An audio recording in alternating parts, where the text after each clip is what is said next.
Stretching for sciatica pain.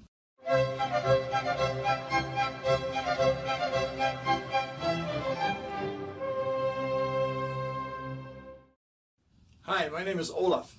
Sciatica, I don't know what the statistics are, 50 to 70% of the time is caused by soft tissue, and the soft tissue is generally in what's called the piriformis muscle. It squeezes the nerve. It squeezes the nerve. So how do we relieve the squeezing of that nerve? There's two things that can be done, but one of the easiest ones is, if you can, let's say you have sciatic pain going down your right side. If you can, hold on to a chair. This is demonstrated standing. You can also do this laying down on your bed on your back, and all you do is you bring your leg up, and sometimes you have sciatica pain. That already hurts just doing that. Okay, bring it back down again. Do it again. Very gently. Find out where the pain starts to bite, and then let it go. And you're going to start with that.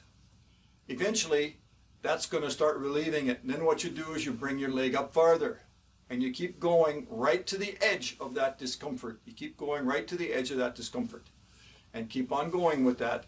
And then at a certain point, you bring it all the way up. You can still do that. Fine. All right, you're doing it. Then what you do is you bring this part of the leg up, you start rotating it. That's where you start getting into some of the extra discomfort from that, but go right up to the edge of the discomfort and then let it go. 2 seconds. Edge of the discomfort, let it go. Tipping over here while I'm doing this, demonstrating it.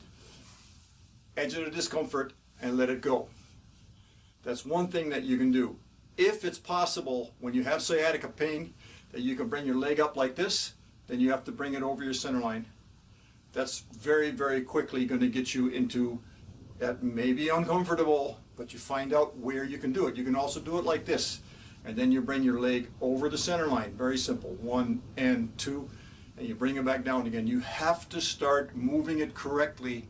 If you move too fast, too far, push yourself too hard, get impatient, have had too much caffeine, all those items are going to make it so that you're going to be uncomfortable with this process. You have to get your leg so that it'll do these things for you.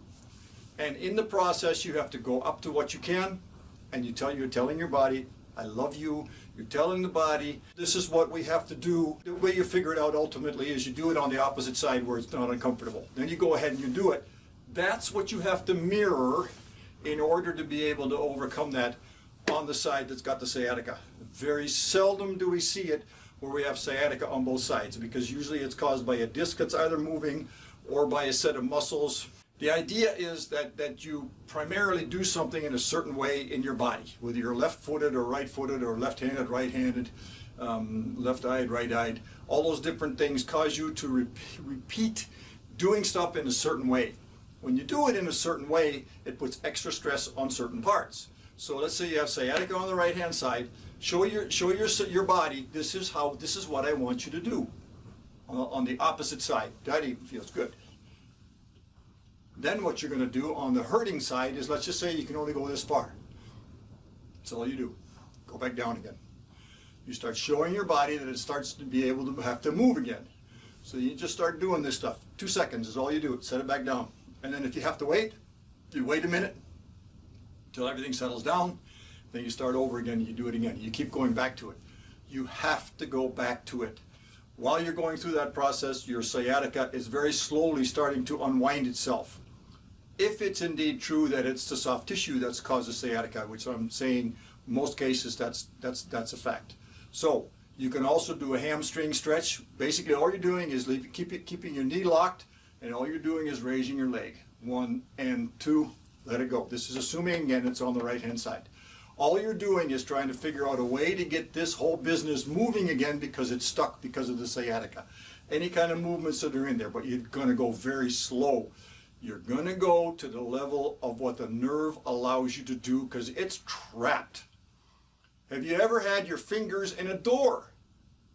What do? Do you just yank on your hand to get your fingers out of the door? No. You're going to try to figure out a way to open that door so you can gently remove your fingers. It's the same analogy. What you're going to do is you're not going to yank that leg all over the place so that that nerve is going to comply. That doesn't work that way. You're very gently going to go up to the edge of when the nerve tells you, to the edge of when the nerve tells you this is how far it can go. Then you put it back down again, and then you come back.